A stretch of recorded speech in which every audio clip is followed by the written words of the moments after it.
Bienvenidos todas y todes a Historia, Geografía y Ciencias Sociales primero medio. Hoy vamos a realizar la clase sobre la hegemonía liberal, un proceso histórico que ocurre en Chile desde 1861 a 1891.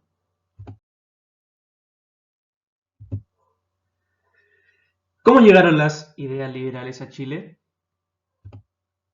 Llegaron a través del puerto de Valparaíso, ¿ya? En este puerto se importaban productos que venían manufacturados desde países europeos, como Francia, Inglaterra e Italia, lo cual fue generando un desarrollo que también trajo a su vez que se importaran libros clásicos y con ellos ideas de la época, que eran estas ideas liberales que ya hemos hablado durante todo este semestre, ¿cierto? Que son las que se impregnaron durante todo el siglo XIX. Entonces estos clásicos, encontramos a Rousseau, Montesquieu, Voltaire, Constant, Bentham, entre otros.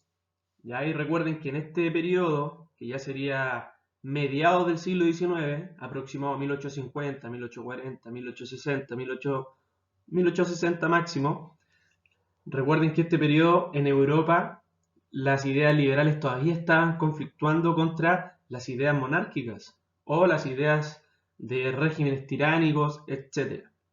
Entonces todas estas ideas se importan nuevamente a Chile.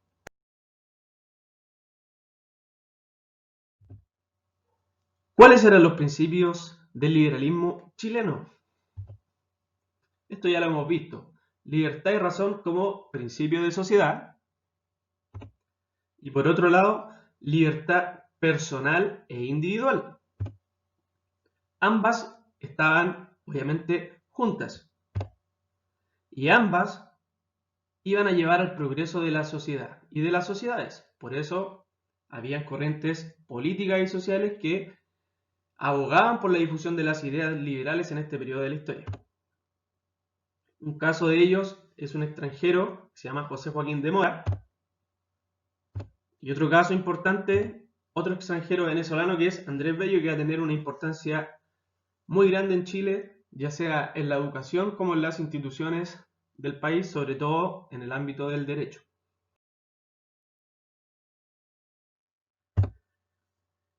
Ahora bien, ¿qué nuevos grupos sociales e intelectuales aparecen en esta época? Aparece el roto chileno, y el roto chileno aparece como una figura heroica luego de la guerra contra la Confederación Perú-Boliviana. Ya después de esta guerra aparece o se ensalza la figura del roto chileno, que vendría a ser el personaje que fue a pelear contra los gobiernos peruanos y bolivianos en esta guerra que estoy definiendo, que fue en 1837, que comienza en ese momento.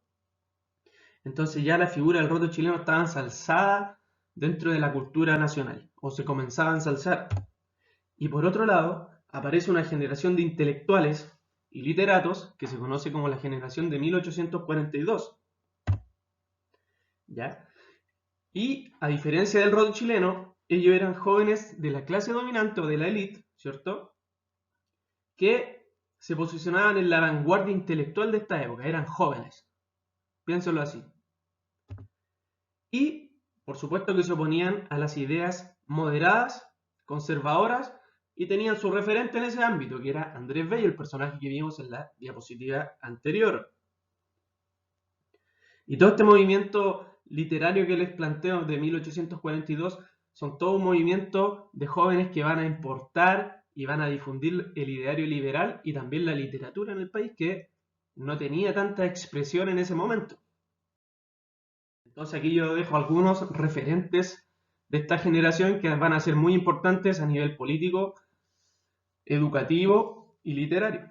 Tenemos a Francisco Bilbao, por un lado, tenemos a Benjamín Vicuña Maquena y tenemos a José Victorino Lastarres. Tres personajes muy importantes en la historia de Chile durante el siglo XIX, desde la segunda mitad en adelante. Ahora bien, la educación chilena a mediados del siglo XIX, a propósito de las ideas liberales. ¿Qué visión surge en esta época en términos de la educación? Aparece la idea, ¿cierto? Y se quiere aplicar la idea del Estado docente. Y esta idea incluso está impregnada en la Constitución de 1833, que es la Constitución portaliana autoritaria que hemos visto ya durante este semestre. Y esta Constitución apelaba a lo siguiente, que la educación pública constituía una atención preferente del Estado.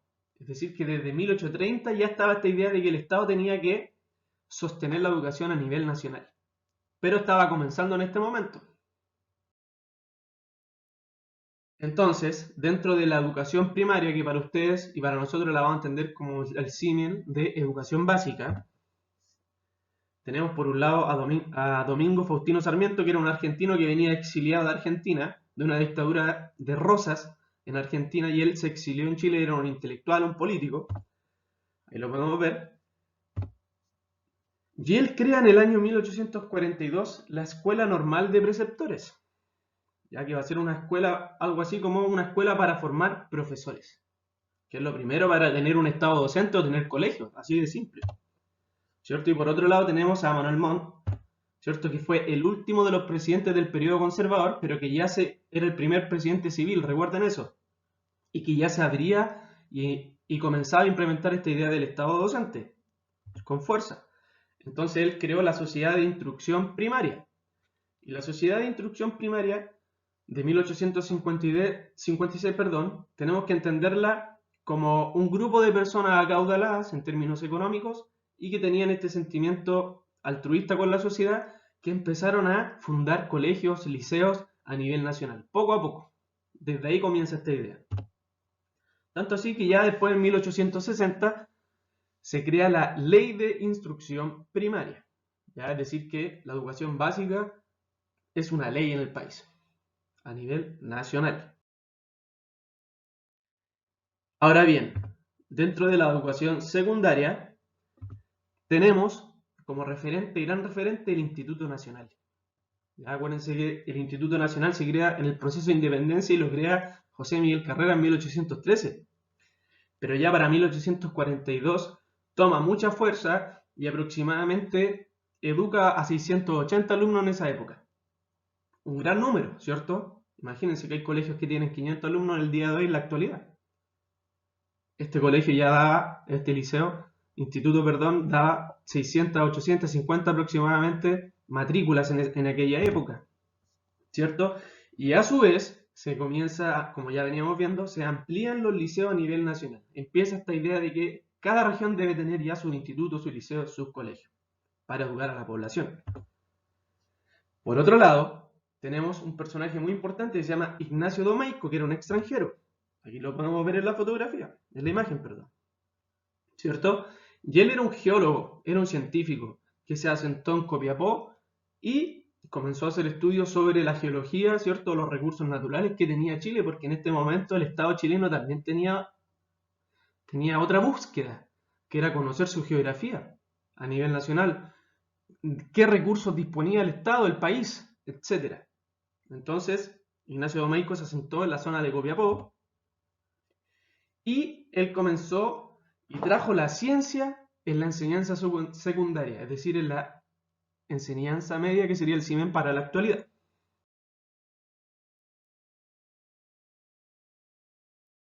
Y en la educación superior, que el símil sería la universidad, los institutos técnicos, ¿cierto?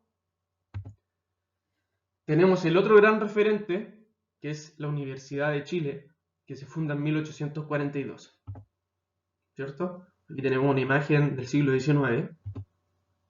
¿Y qué asignaturas se impartían en aquellos años?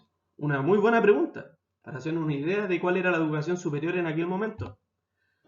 Y la Universidad de Chile tenía 5 facultades que impartían filosofía y humanidades, leyes, que vendría a ser derecho para ser abogados, y ciencias políticas, ciencias matemáticas y física, medicina y teología.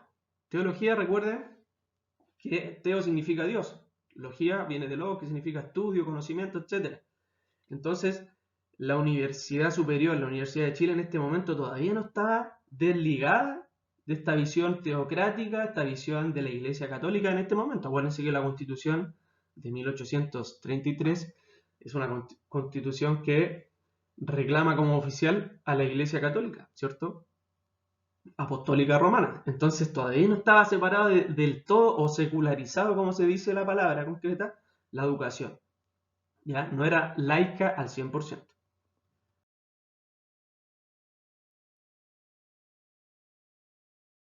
Y con respecto a la educación de las mujeres, tenemos que comprender que en este momento histórico el Estado no se preocupaba tanto de las mujeres. Los gobernantes de la época le dieron poca importancia. La educación de la mujer en esta época estaba muy ligada al aspecto doméstico, todavía. Y si no estaba ligada al aspecto doméstico, estaba ligada al aspecto religioso, ¿cierto? Pero resulta que tenemos un hito muy importante. En 1877, Ernestina Pérez y Eloísa Díaz entran a estudiar medicina. Son las primeras mujeres que entran a estudiar medicina en la historia de Chile. Y aquí las podemos ver en la imagen. Y con esto comienza un hito histórico muy importante dentro de la educación de la mujer. Y con esto terminamos, que serían los gobiernos del periodo liberal, ¿cierto? Que van desde 1861, como lo pueden ver aquí, a 1891. Estos gobiernos parten con José Joaquín Pérez, en 1861, que va a ser el presidente que va a reemplazar a Manuel Montt una vez que se acaba su gobierno, ¿cierto? Después viene Federico Errázuriz, que él también pertenecía a esta sociedad literaria de 1842. Así que él ya al llegar al gobierno sí que sí, con todo impregna y difunde las ideas liberales ya no solo como ideas literarias, ¿cierto? O discusiones teóricas o políticas, ¿cierto? Sino que ahora tomándose el Estado a través del gobierno. Tenemos por otro lado a Aníbal Pinto Garmendia y Domingo Santa María. Ambos les tocó vivir el proceso de la Guerra del Pacífico. Domingo Santa María es el presidente que termina el proceso de la Guerra del Pacífico. Y terminamos con José Manuel Balmaceda, que termina su gobierno de una manera muy abrupta. Termina con una guerra civil que sucede en Chile, que la vamos a estudiar más adelante. Y con esto va finalizando el siglo XIX a nivel político y comienza otro régimen político que se conoce como el régimen parlamentario. ¿Ya? Así que la recomendación es a leer la guía, ¿cierto? La guía está todo ligado al PPT, así que espero que vean primero el PPT para que cuando lean la guía les cueste menos. Y luego tienen que completar el formulario Google que van a desarrollar habilidades analíticas esta vez, porque hay algunos textos que van a tener que poner un poquito más de atención, ¿ya? Pero, como lo han demostrado durante este semestre, les ha ido súper bien y han aprendido dentro de todo y dentro del contexto. Así que un abrazo para todos y nos estamos viendo, ojalá pronto.